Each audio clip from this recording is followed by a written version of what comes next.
Selamat pagi Bapak dan Ibu. Kita memasuki minggu ke-14 sesudah Pentakosta. Mari kita bangkit berdiri. Kita pujikan pelengkap Kidung Jemaat 27, nyanyikanlah nyanyian baru.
Jemaat milik Kristus, tema ibadah kita, karya Kristus membawa kelegaan. Mari kita khususkan ibadah dengan pengakuan demikian. Tuhan yang menciptakan langit dan bumi adalah sumber pertolongan kami. Oleh karena itu terimalah salam rasuli. Kasih karunia dan damai sejahtera dari Allah Bapa kita dan Tuhan Yesus Kristus ada pada saudara sekalian. Amin.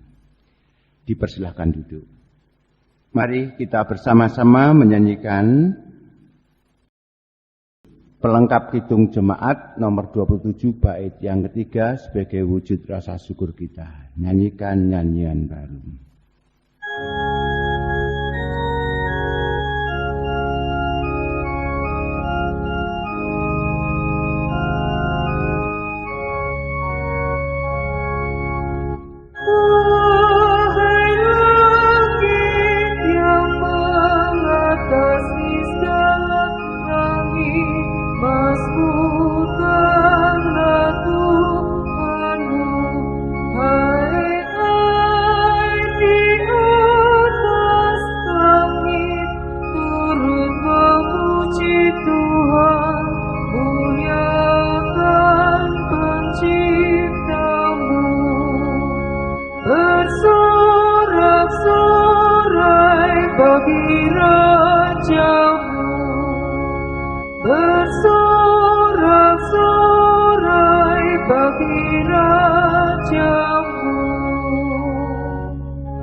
Tiba saatnya kita mengaku dosa kita dengan membaca hukum kasih dari Matius 22 ayat yang ke-37 sampai 40. Jawab Yesus kepadanya, "Kasihilah Tuhan Allahmu dengan segenap hatimu dan dengan segenap jiwamu dan dengan segenap akal budimu.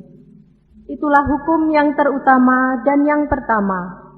Dan hukum yang kedua yang sama dengan itu ialah, kasihilah sesamamu manusia seperti dirimu sendiri. Pada kedua hukum inilah tergantung seluruh hukum Taurat dan kitab para nabi."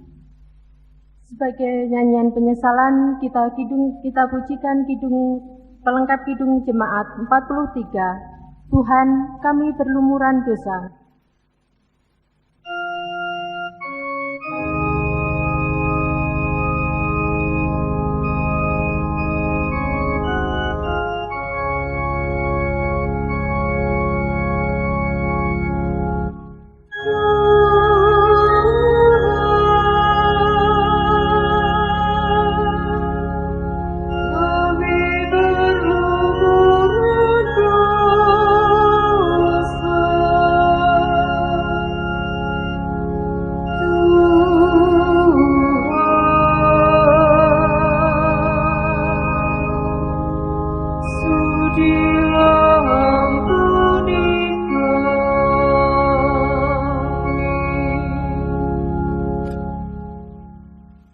kita akan menerima berita anugerah dari Tuhan dan petunjuk hidup baru.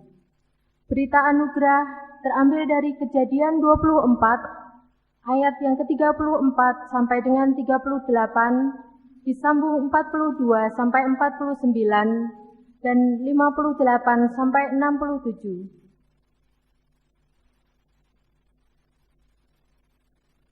Lalu berkatalah ia, "Aku ini hamba Abraham.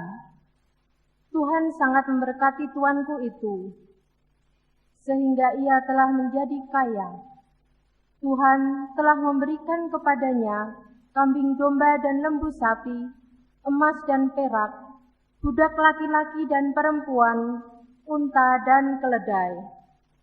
Dan Sarah, istri tuanku itu, sesudah tua, telah melahirkan anak laki-laki bagi tuanku itu.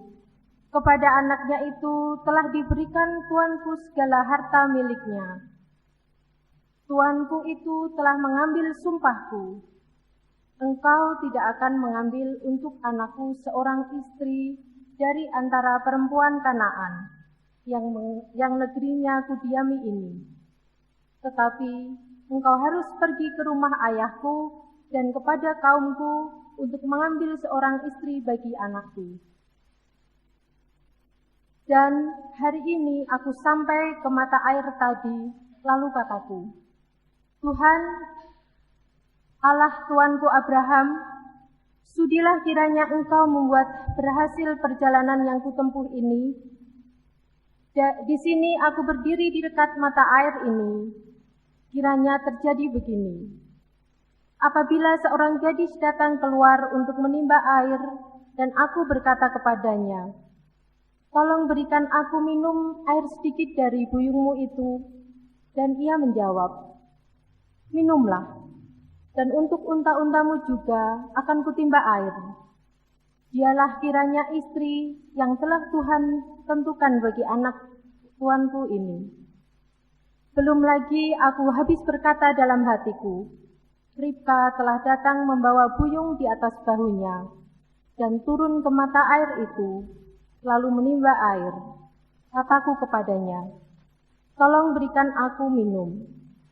Segeralah ia menurunkan buyung itu dari atas bahunya serta berkata, minumlah, dan unta-untamu juga akan kuberi minum. Lalu aku minum, dan unta-unta itu juga diberinya minum. Sesudah itu aku bertanya kepadanya, anak siapakah engkau? Jawabnya, ayahku Betuel, anak Nahor yang dilahirkan Milka. Lalu aku mengenakan anting-anting pada hidungnya dan gelang pada tangannya. Kemudian berlututlah aku dan sujud menyembah Tuhan, serta memuji Tuhan, Allah tuanku Abraham, yang telah menuntun aku di jalan yang benar, untuk mengambil anak perempuan saudara tuanku ini bagi anaknya. Jadi sekarang, apabila kamu mau menunjukkan kasih dan setia kepada tuanku itu, beritahukanlah kepadaku, dan jika tidak, beritahukanlah juga kepadaku, supaya aku tahu entah berpaling ke kanan atau ke kiri. Lalu mereka memanggil Ribka dan berkata kepadanya, maukah engkau pergi beserta orang ini? Jawabnya, mau. Maka Ribka saudara mereka itu dan inang pengasuhnya beserta hamba Abraham dan orang-orangnya dibiarkan mereka pergi. Dan mereka memberkati Ribka, kata mereka kepadanya, saudara kami, moga-moga engkau menjadi beribu-ribu laksa, dan moga-moga keturunanmu menduduki kota-kota musuhnya. Lalu berkemaslah Ribka beserta hamba-hambanya perempuan, dan mereka naik unta mengikuti orang itu. Demikianlah hamba itu membawa Ribka lalu berjalan pulang. Adapun Ishak telah datang dari arah sumur Lahai Roi. Ia tinggal di tanah Negeb. Menjelang senja Ishak sedang keluar untuk berjalan-jalan di padang. Ia melayangkan pandangnya, maka dilihatnyalah ada unta-unta datang. Ribka juga melayangkan pandangnya, dan ketika dilihatnya Ishak, turunlah ia dari untanya. Katanya kepada hamba itu, "Siapakah laki-laki itu yang berjalan di padang ke arah kita?" Jawab hamba itu, "Dialah tuanku itu." Lalu Ribka mengambil telekungnya dan bertelekunglah dia. Kemudian hamba itu menceritakan kepada Ishak segala yang dilakukannya. Lalu Ishak membawa Ribka ke dalam kemah Sara ibunya dan mengambil dia menjadi istrinya. Ishak mencintainya dan demikian ia dihiburkan setelah ibunya meninggal. Petunjuk hidup baru terambil dari Roma 7 ayat yang ke-15 sampai 25a.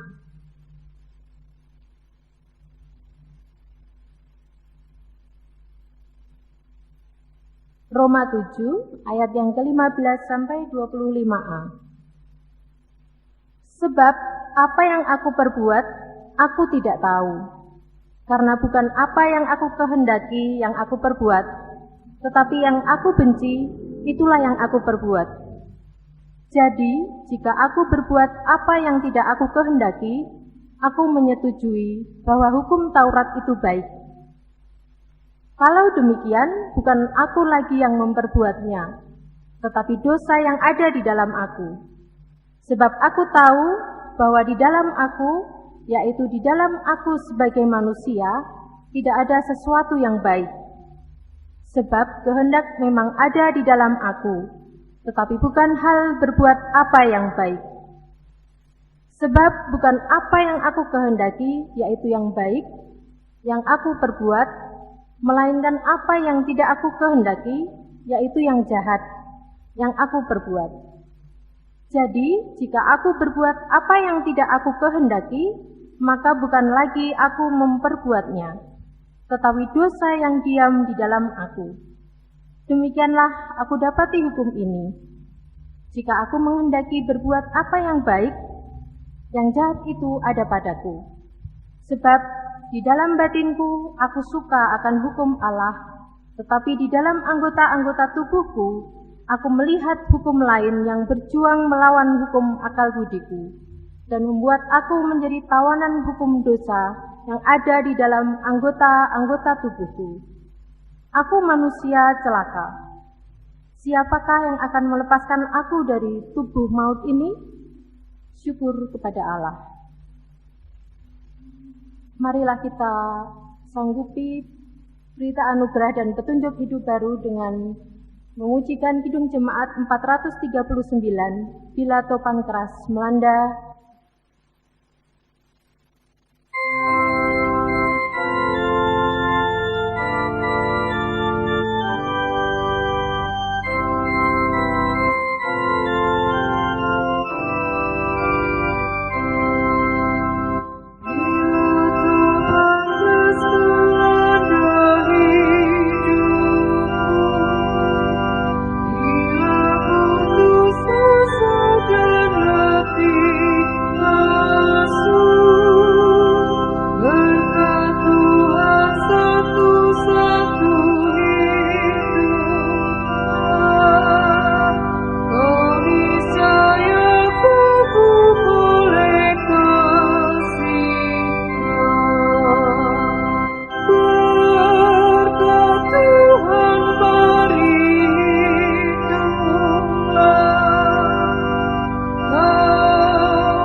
Tibalah waktunya kita mempersembahkan. Sebagai ayat pengantar terambil dari Mazmur 45 ayat yang ke-10 sampai dengan 17. Di antara mereka yang disayangi terdapat putri-putri raja. Di sebelah kananmu berdiri permaisuri berpakaian emas dari Ofir. Dengarlah, hai putri, lihatlah dan sendengkanlah telingamu. Lupakanlah bangsamu dan seisi rumah ayahmu. Biarlah raja menjadi gairah karena keelokanmu, sebab dialah Tuanmu. Sujudlah kepadanya. Putri Tirus datang dengan pemberian-pemberian. Orang-orang kaya di antara rakyat akan mengambil muka kepadamu. Keindahan belaka putri raja itu di dalam. Pakaiannya berpakaian emas. Dengan pakaian bersulam berwarna-warna, ia dibawa kepada raja. Anak-anak dara mengikutinya, yakni teman-temannya yang didatangkan untuk dia. Dengan sukacita dan sorak-sorai mereka dibawa. Mereka masuk ke dalam istana raja. Para bapa leluhurmu hendaknya diganti oleh anak-anakmu nanti. Engkau akan mengangkat mereka menjadi pembesar di seluruh bumi. Marilah kita mengumpulkan persembahan dengan mengidungkan pujian pelengkap kidung jemaat 147. Di sini aku bawa.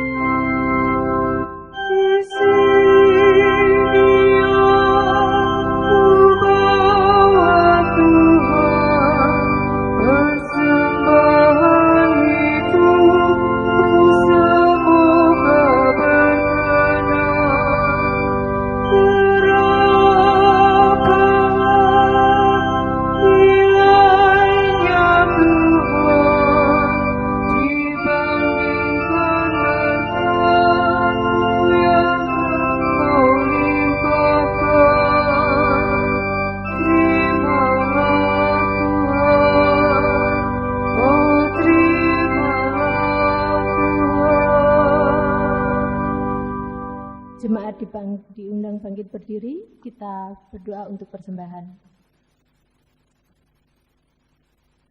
Tuhan Allah, Bapa yang bertahta di dalam kerajaan surga, kami mengucap syukur atas berkat penyertaan Tuhan sepanjang hidup kami.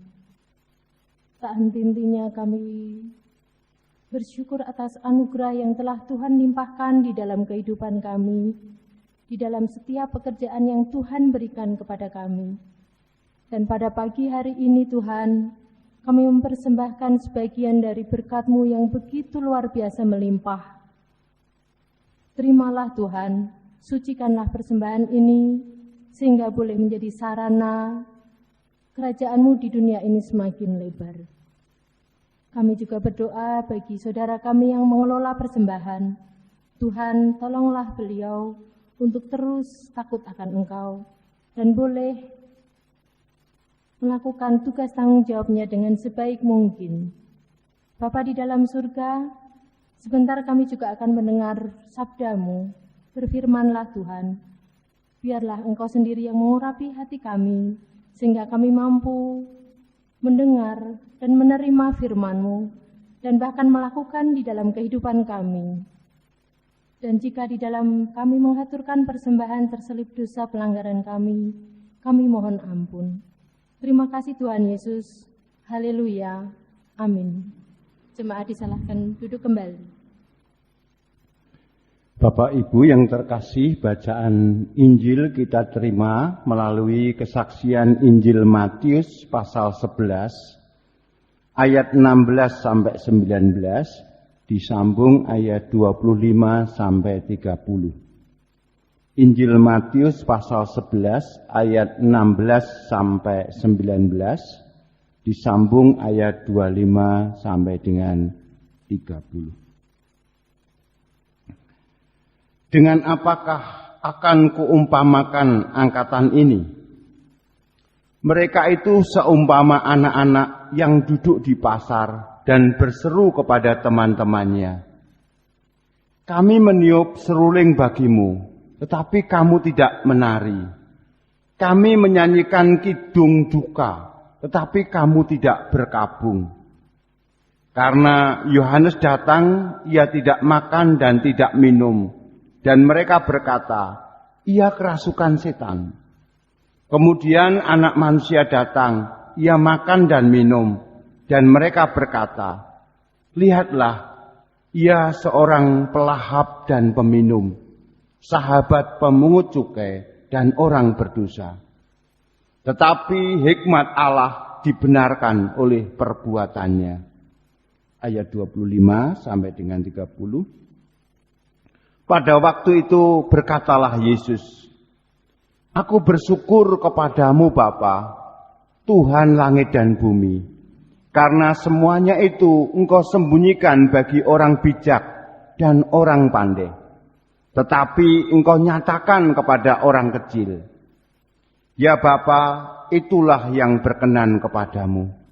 Semua telah diserahkan kepadaku oleh Bapakku, dan tidak seorang pun mengenal anak selain Bapa, dan tidak seorang pun mengenal Bapa selain anak, dan orang yang kepadanya anak itu berkenan menyatakannya. Marilah kepadaku semua yang letih lesu dan berbeban berat, aku akan memberi kelegaan kepadamu. Pikulah kuk yang kupasang dan belajarlah padaku, karena aku lemah lembut dan rendah hati, dan jiwamu akan mendapat ketenangan. Sebab kuk yang kupasang itu enak, dan bebanku pun ringan." Yang berbahagia ialah mereka yang mendengar firman Tuhan dan yang memeliharanya. Haleluya. Amin. Jemaat milik Kristus, tema khotbah kita pada minggu saat ini adalah karya Kristus membawa kelegaan. Bapak Ibu yang terkasih, dalam bacaan Injil tadi kita mendengar firman Tuhan, "Marilah kepadaku semua yang letih lesu dan berbeban berat, aku akan memberi kelegaan kepadamu." Bapak Ibu yang terkasih, firman Tuhan Yesus ini sangat penting bagi kita di tengah situasi pandemi saat ini, yaitu saat kita menghadapi kecemasan baik secara etis maupun spiritual. Karena di tengah-tengah pandemi ini kita sering menghadapi kemenduaan atau ambivalensi, ambiguitas. Sama kisahnya dengan kitab Kejadian. Kita memiliki kerinduan untuk bisa bersikap sama seperti Eliezer hamba Abraham, yaitu untuk setia mengikut perintah Allah. Sehingga di bacaan tadi kita melihat Eliezer mendapatkan jawaban dari doanya. Ini sesuatu yang ideal. Ia menuruti perintah tuannya dan ia berdoa dan dijawab doanya. Sementara itu situasi saat ini kita memiliki kesamaan dengan pengakuan Rasul Paulus yang kita baca melalui surat Roma pasal 7 tadi. Kita sering berhadapan dengan kenyataan, sebab apa yang aku perbuat, aku tidak tahu. Karena bukan apa yang aku kehendaki yang aku perbuat, tetapi apa yang aku benci, itulah yang aku perbuat. Nah, saudara kasih, Rasul Paulus mengungkapkan secara jujur pergulatan batinnya. Dalam kehidupan sehari-hari kita juga ada dalam perjuangan yang sama. Kita ingin menjadi murid Tuhan Yesus, menjadi pengikut Tuhan Yesus. Kita ingin belajar buah-buah roh. Kita ingin setia dan taat, ingin memuliakan nama Tuhan melalui kehidupan kita. Kita ingin merespon secara positif apapun yang terjadi dalam kehidupan kita. Namun seperti Rasul Paulus, kita mengalami kemenduaan. Kita mengalami sama seperti Rasul Paulus pula, "Aku ini manusia celaka, siapakah yang akan melepaskan aku dari tubuh maut ini?" Jadi Rasul Paulus maupun kita di masa pandemi ini seolah merasa terjebak. Kita menginginkan sesuatu yang baik, kita ingin mencita-citakan yang indah, tetapi kita tidak bisa melakukan itu. Kita ingin belajar untuk sabar. Kita ingin belajar untuk tidak dikuasai rasa cemas dan khawatir. Tetapi masih terjadi juga. Nah, berbahagia Rasul Paulus tidak berhenti pada ambiguitas atau kemenduaan yang terjadi dalam kehidupannya. Berbahagia dan beruntung karena apa yang menjadi jawaban keadaan Rasul Paulus dan keadaan kita di masa pandemi ini dijawab oleh Paulus. Siapakah yang akan menyelamatkan aku? Rasul Paulus menyatakan syukur kepada Allah melalui Yesus Kristus Tuhan kita. Syukur kepada Allah yang menempatkan kita di dalam tubuh Kristus. Syukur pada Allah karena ada penyelamatan dalam Yesus. Syukur kita memiliki gereja sebagai anggota tubuh yang di mana satu sama lain bisa saling menolong, saling melengkapi, saling menyempurnakan. Jadi Bapak Ibu, kalau kita kaitkan bacaan Injil, bacaan Roma, jelas tulisan-tulisan suci ini memberi penekanan pada hal rahmat Allah. Rahmat Allah lah yang akan mampu mengubah hidup kita. Jadi keadaannya sama seperti ungkapan dalam ketidaksempurnaan kita. Justru itulah mendorong kita, membawa kita kepada manusia yang sempurna. Karena bergantung pada rahmat. Karena dengan kesadaran akan ketidaksempurnaan itu, justru kita didorong untuk juga masuk di dalam penyempurnaan. Satu sama lain sebagai anggota tubuh Kristus kita saling menolong, kita saling melengkapi. Kita menyadari kekurangan kita, tapi kita juga mendapatkan kekuatan ilahi dan juga dukungan dari sesama kita. Nah, Bapak Ibu yang terkasih, kalau kita bergantung pada rahmat Allah, itu bukan berarti lalu rahmat itu mengurangi kehendak bebas kita atau pilihan kita. Tidak, rahmat itu justru membawa kita untuk bisa menjadi mitra Allah yang aktif. Nah, kesadaran akan realitas rahmat Allah yang menyelamatkan itu dimiliki oleh seorang bayi. Kita bisa melihat bayi itu secara naluriah memiliki keyakinan. Mereka bisa bertahan hidup dengan asupan ASI. Mereka bisa bertahan hidup yakin karena akan menerima sentuhan penuh kasih. Yakin menerima sentuhan lembut. Yakin akan ada lengan atau tangan yang peduli, yang memeluk, yang menggendong, yang menghiburnya. Jadi itulah keyakinan akan rahmat. Itulah untuk mengantisipasi ketidaksempurnaan atau kelemahan kita. Namun sekali lagi, kondisi kita itu bukan membawa kita kepada kepasivan. Sebab kesadaran dan kebergantungan kita pada rahmat justru membawa kita untuk melakukan yang aktif. Membawa kita pada kesadaran bahwasanya kita itu saling bergantung. Rahmat itu justru mengundang kita untuk hidup di dunia dengan semangat saling memberi, saling menerima, saling menyempurnakan. Jadi anugerah berlimpah kita terima tidak hanya melalui Tuhan, tidak hanya melalui Allah, melalui kasih-Nya, melalui penyelamatannya, tapi juga melalui orang-orang yang ditempatkan oleh Allah ada di kehidupan kita. Kasih karunia itu mengundang kita untuk menjadi sahabat aktif Allah bagi pekerjaan penyelamatan. Sekali lagi dalam bacaan kitab Kejadian, hamba Abraham Eliezer mengalami rahmat. ia berhasil menemukan calon istri bagi Iskak.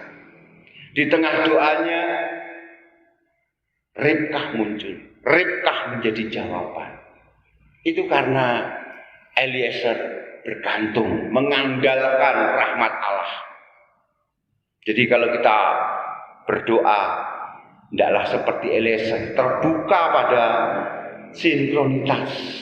sinkronisasi dari Allah. Terbuka pada karya dan zaman Allah yang mungkin tidak terduga, yang mungkin tidak akan bisa kita kenali kalau kita menggunakan hikmat atau kebijaksanaan kita sendiri. Akan tersembunyi kalau kita mengandalkan pengertian kita.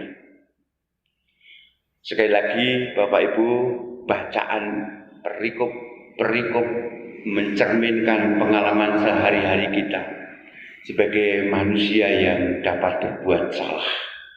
Dan ini juga menyadarkan kita, tidak hanya kita yang bisa salah. Orang-orang di sekitar komunitas kita juga bisa keliru, bisa salah. Namun kita dipanggil untuk progresif, fokus pada tindakan dan tanggung jawab. Aktif dalam melakukan kasih, kebenaran dan keadilan. Dan perjalanan spiritual itu konstan, merupakan sesuatu yang jatuh, bangun, jatuh, bangkit, jatuh, bangun. Itulah konteks rahmat yang merangkul kita. Terus-menerus merangkul kita. Itu juga membawa kesadaran kita supaya rendah hati, tetapi juga bisa memaklumi dan menerima kelemahan sesama kita. Disinilah karya Kristus sungguh-sungguh membawa kelegaan. Karena kita menuju pada penyempurnaan. Kita bisa menjadi penolong, sekaligus orang yang ditolong. Kita bisa menjadi penopang, sekaligus orang yang ditopang. Kita sekaligus bisa menjadi pasien, tapi sekaligus bisa menjadi tabib bagi sesama. Amin. Saat teduh untuk kita.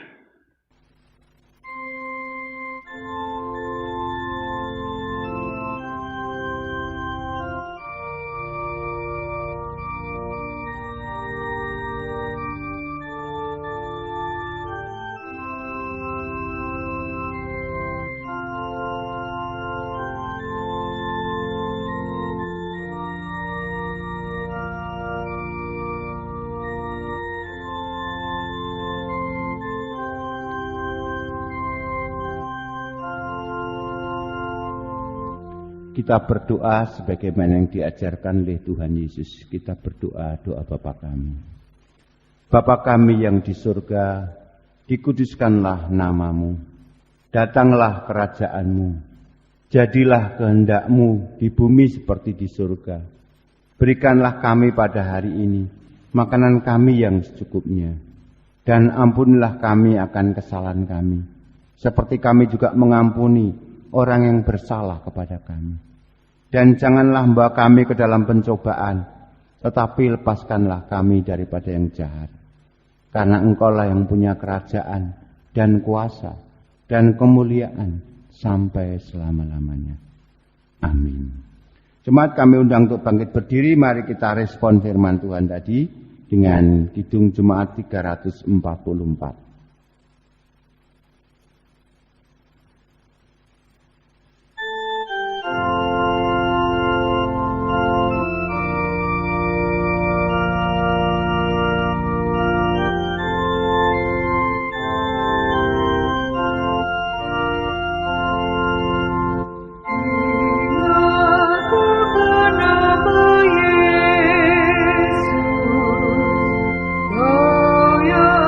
Yesus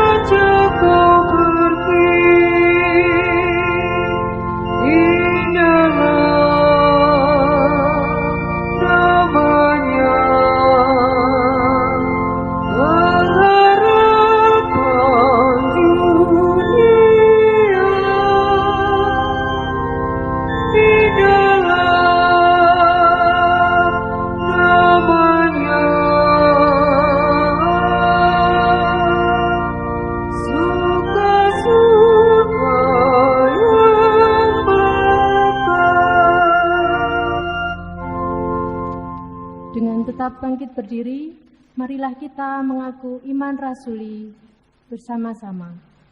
Aku percaya kepada Allah, Bapa yang Maha Kuasa, Khalik langit dan bumi, dan kepada Yesus Kristus, Anak-Nya yang tunggal, Tuhan kita, yang dikandung daripada Roh Kudus, lahir dari anak darah Maria, yang menderita di bawah pemerintahan Pontius Pilatus, disalibkan, mati dan dikuburkan, turun ke dalam kerajaan maut. Pada hari yang ketiga, bangkit pula dari antara orang mati, naik ke surga, duduk di sebelah kanan Allah, Bapa yang Maha Kuasa, dan akan datang dari sana untuk menghakimi orang yang hidup dan yang mati. Aku percaya kepada Roh Kudus, gereja yang kudus dan persekutuan orang kudus, pengampunan dosa, kebangkitan daging, dan hidup yang kekal. Jemaat yang terkasih, ketidaksempurnaan hidup kita ditopang oleh hikmat, rahmat dari Allah. Ketidaksempurnaan hidup kita didukung, ditolong oleh kasih sesama kita. Dan itu memanggil kita untuk juga menopang, menolong sesama kita. Dan terimalah berkat Tuhan. Kasih karunia Tuhan Yesus Kristus dan kasih Allah, serta persekutuan Roh Kudus, menyertai saudara sekalian. Amin. Kita akhiri dengan bait yang keempat, Kidung Jemaat 344.